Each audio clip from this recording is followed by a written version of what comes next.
probably ridiculous, huh? Okay, you're okay. I never had a Tamagotchi growing up, but my daughter does, and I think I'm okay. I don't think it's going to yell at me. Don't know where Kitty is. We're just going to have to make do without the cuteness. Summer Residency 2025, second year of the master's program of creative nonfiction at the University of King's College. It was, and quite literally, I can honestly say, a blast. Way more enjoyable than first year of residency, and here's why. When you think about it, you're already a full year into the program, so you're at the halfway point.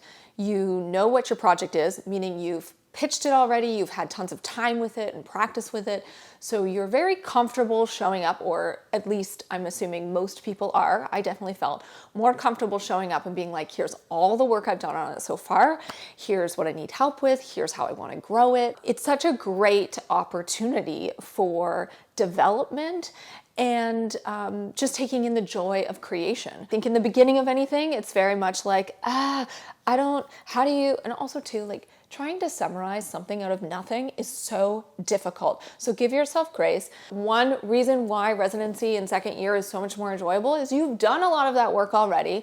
You know who people are in your graduating class. You're getting a chance to meet new people who are coming up behind you. You know, for the most part, like faculty, maybe you don't know all of them, but you understand who your mentor, the mentor group is.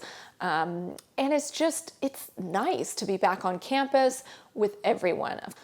Okay, let's take a look at the schedule because, I know this only happened like a month ago, but my brain can't remember.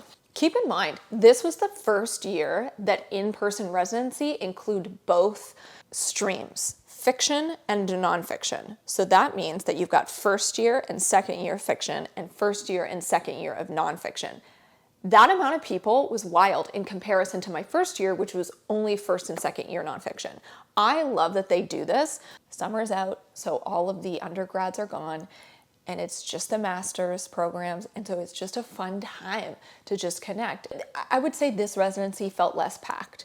It felt like there was more time to decompress, and I think I really appreciated that. You're taking in so much, so any kind of healthy decompression at the end of the day is great. I will say there were enough evening events that started later, like at 7, with a break of like 2.5 hours. As someone who drives into the city every day, that was a lot to commit to, because then that means that I'm trying to figure out what am I doing for 2.5 hours in the city while I wait for this next thing. And then I get more and more tired and more like, what am I doing? I just want to go home. And I don't think anyone can foresee how the schedule's going to be. They change it every year. Okay, readings. If you see in your inbox the opportunity to volunteer yourself to do a reading, do it.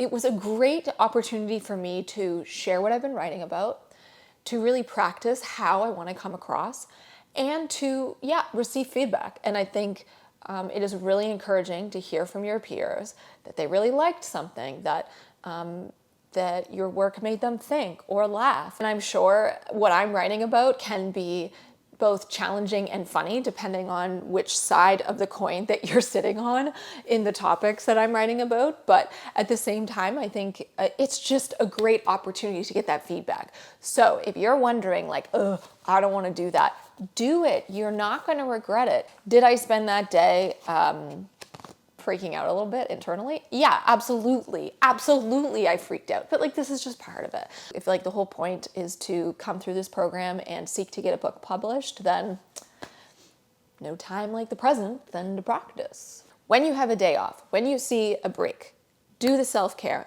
Do whatever it is that your body and your mind and your soul really needs, requires, and craves in order to decompress, because it is a lot. Let's just be honest, it's a lot. One, I'm never around that amount of people, like ever. I do most of my work by myself in my own tiny little corner. And yeah, sure, I have people editing my work, and I have like a group of writers or trusted people that help me along the way with my edits and my copy. But a lot of that's virtual. So having your trusted people is great, and yet it's not the same thing as being in this big building with, let's just clock it, over 200 people. It's draining in a good way, but it's draining. And lastly, if it's at all possible to stay for the last session to the very end, please do. Now, I know that most people who don't live in the city and can't just like drive in, they're taking planes. And sometimes the way your plane tickets work, you have to leave earlier in the day. A lot of people have to work the next day. So they're leaving early enough so that they can get home, unpack, wash some clothes, go to bed, and work the next day. So this is all very understandable that many people can't make that work out. But if you can, stay into the last session, because they specifically this year did a really great job of almost like unwinding us all from everything that we just were put through.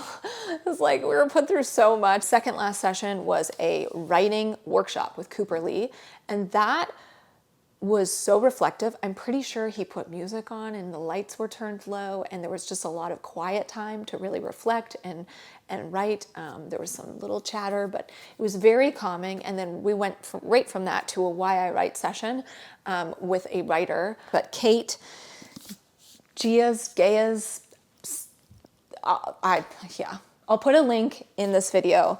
It was the most inspirational, the most informative, it was just such a great way to end.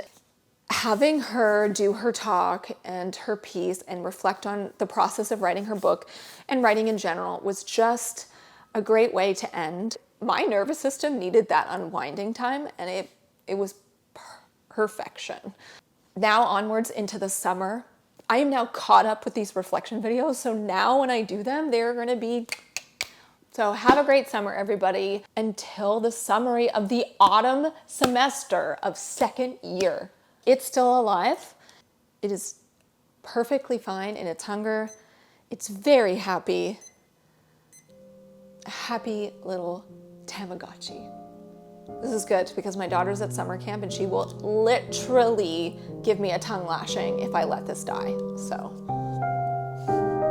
until next time.